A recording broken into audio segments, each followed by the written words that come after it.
Primera pregunta. ¿Cómo es su proceso de selección de personal? Bueno, para iniciar es el jefe departamental aquella persona que identifica la necesidad de contratar a una persona.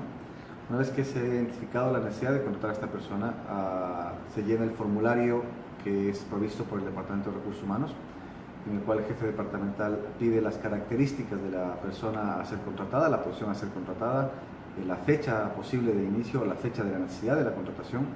Este formulario pasa no solamente por Recursos Humanos, pero también por el Departamento de Finanzas, donde tienen un control sobre la nómina.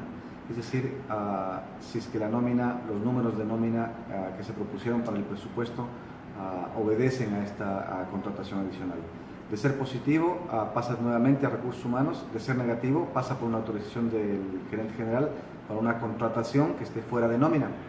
En cualquiera de los dos casos, regresa el documento a Recursos Humanos y Recursos Humanos empieza a seleccionar de entre los currículums recibidos con anterioridad o los próximos currículums que tienen que pedirlos si es que no existieran en la empresa. Esta solicitud de currículums, de no existirlo, se puede postear en un periódico local o en las redes sociales, que tiene una excelente respuesta. En el momento que Recursos Humanos tiene las carpetas o los currículums de las personas, entrevista a los posibles postulantes para la posición en cuestión y hace un filtro para luego entregar los 5, 4 o 3 finalistas al jefe de personal, el jefe del departamento. El jefe del departamento toma estas 4 o 5 personas o 3 personas que el Departamento de Recursos Humanos le ha entregado, previo filtro por supuesto, donde básicamente en Recursos Humanos hacen una averiguación de los antecedentes de la persona y ya las competencias directas las revisa el jefe departamental. Una vez que el jefe departamental haya hecho las entrevistas, haya seleccionado las personas que van a quedarse trabajando en la empresa, pasa para el gerente general nuevamente y hace el gerente general en nuestra empresa una entrevista con los posibles candidatos. No porque el gerente general decida quién se queda o quién no se queda, sino que simplemente quiere saber cuáles son los candidatos finales. Al fin del día o al finalizar la selección, es el jefe departamental quien escoge la persona con la cual trabajará, porque por supuesto se reportará con él o con ella. Ese es básicamente el proceso de selección de personal. Ok, segunda pregunta. ¿Qué tan alto es su índice de rotación de personal? Ventajosamente en nuestra empresa en la ciudad de Manta el índice de rotación es bastante bajo. Podemos decir que con fortuna tenemos el índice de rotación más bajo de la cadena. Sin embargo, un índice de rotación normal no debería exceder el 4 o al 5% anual. Estos son números ideales. ¿Por qué no debería exceder? Porque solamente el hecho de contratar personas nuevas ya es un costo. Llámese en la contratación, en el entrenamiento, en la compra de uniformes. Se debe tratar de mantener los índices de rotación más bajos que sea posible, por supuesto. Hay momentos en los cuales uno tiene que tener ese índice de rotación un poco elevado por varias circunstancias. Sin embargo, lo más aconsejable es mantenerlo por los números más bajos. Está bien. Tercera pregunta. ¿Cuál es la mayor causa para que exista rotación de personal? Hay varios factores que pueden obedecer a la rotación de personal. Entre los más interesantes o importantes es la apertura de nuevos negocios. La competencia hotelera o gastronómica en nuestras ciudades, en nuestro país, es importante, es interesante. Entonces, cuando existen nuevos hoteles, nuevos restaurantes que se abren, hay colaboradores que quieren experimentar en estos nuevos lugares, lo cual es bastante bueno, bien permitido y bastante interesante que la gente pueda tener deseos de cambiar de aire. Otra de las situaciones que obedecen a la rotación de personal, lamentablemente en nuestro país, conjuntamente con la crisis financiera, económica que hemos vivido, muchas empresas han tenido que cortar personal. No ha sido el caso de nuestra empresa, sin embargo es una de las causas más importantes. Y la tercera es cuando el jefe departamental o la empresa desea separar colaboradores por bajo rendimiento. Esta es la más triste, pero es la que también afecta a la rotación de personal. Cuarta pregunta. ¿En qué situación prefiere hacer un reclutamiento interno? Bueno, básicamente el reclutamiento interno es lo más sano que se puede hacer en las compañías, porque muestran que la gente puede crecer dentro de la empresa. Yo prefiero hacer reclutamiento interno en todos los casos. Lamentablemente en todos los casos no se puede.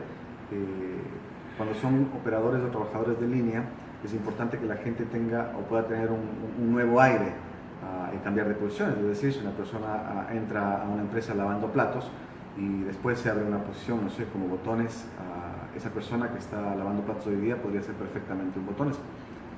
Además, no solamente en las líneas operativas, pero también en las líneas de jefatura, es importante preparar a los segundos a bordo para que en algún momento puedan tomar posiciones de jefatura. Es decir, a mi criterio, siempre es preferible hacer un reclutamiento interno que un externo. Bueno, quinta pregunta. ¿En qué situación prefiere hacer un reclutamiento externo? Lamentablemente, se necesita hacer reclutamiento externo cuando las competencias de la posición a contratar no son encontradas dentro del personal que uno cuenta en la empresa. Entonces, en esos momentos uno tiene que hacer un reclutamiento externo. No puedes improvisar con alguien, con un empleado existente, porque hay que tomar en cuenta que las alzas de puesto, los cambios de posición son muchas veces un ticket de una sola vía. Es decir, uno no puede promover a un compañero para después de unos meses decirle no fuiste capaz, no te hicieron las cosas bien, tienes que volver a tu puesto, porque es posible que ese puesto ya no esté existente, ya no esté vacante, y también por la autoestima del compañero que ha sido promovido. Es decir, uno tiene que hacer promociones muy concienzudamente, porque puede ser, lejos de un bien, un daño para un colaborador. Entonces, para responder prácticamente a la pregunta, prefiero hacer reclutamiento externo cuando he descubierto y averiguado que no existe una persona con las competencias adecuadas para la posición. Muchas veces estas posiciones son posiciones técnicas, es decir, cuando uno quiere contratar un gerente financiero, un gerente de ingeniería, un chef ejecutivo, que son posiciones muy técnicas, y si lamentablemente no tiene personal con esas competencias o con los títulos adecuados para poder optar a estas posiciones, pues tiene que contratar de manera externa. Está bien. Sexta pregunta. ¿Qué tipo de preguntas hacen una entrevista? Hay varias técnicas para entrevistar a personal nuevo. En mi caso, solamente entrevisto a jefes departamentales que van a entrar a la empresa. Yo conozco a todas las personas que van a ingresar a la empresa, y la entrevista a las personas que no se van a reportar directamente conmigo son preguntas abiertas, preguntas personales, preguntas familiares, preguntas históricas de su currículum, de las cosas que hicieron antes. En las personas que yo voy a contratar y que se van a reportar directamente conmigo, que son los gerentes departamentales, las preguntas son un poco más técnicas, por supuesto. Ya el filtro viene un poco hecho del Departamento de Recursos Humanos, pero también los quiero conocer como persona, porque a la final vamos a trabajar con seres humanos, con personas. Entonces, si bien es cierto, se pregunta mucho sobre las preguntas específicas, técnicas de la posición. Es decir, no se pueden hacer las mismas preguntas a un gerente financiero que a un chef ejecutivo, o a un gerente de mantenimiento, o a una gerente comercial, o a un gerente comercial. Entonces, las preguntas, a mí me gusta salirme ya un poco de lo usual, de lo ya trillado o manejado por mucho tiempo. Las preguntas tienen que ser inteligentes, tienen que ser preguntas dirigidas hacia qué hizo en el pasado, cuáles fueron sus logros, qué le motiva, qué le desmotiva. Preguntas que podrían claramente darte un poco más de luces o de inteligenciarte sobre la persona que estás contratando, y que esa persona tiene que ser la mejor persona para el puesto que tú estás requiriendo. No porque una persona sea excelente en lo que hace, necesariamente va a dar resultados en tu compañía.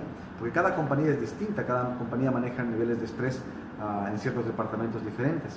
Uno tiene que conocer a la persona, y si el cambio para esta persona saliéndose de otra empresa va a ser adecuado para tu empresa. Es decir, si con esta contratación vas a lograr que tu empresa sume, es importante entenderlo de esa manera.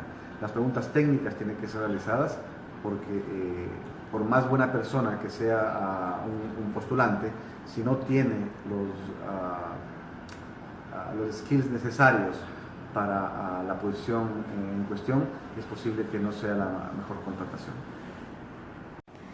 Ok, séptima pregunta. ¿Prefiero hacer un reclutamiento interno o externo? En todos los casos prefiero hacer un reclutamiento interno. La compañía para la cual trabajo nos basamos en el desarrollo de las personas y siempre queremos que nuestros colaboradores crezcan.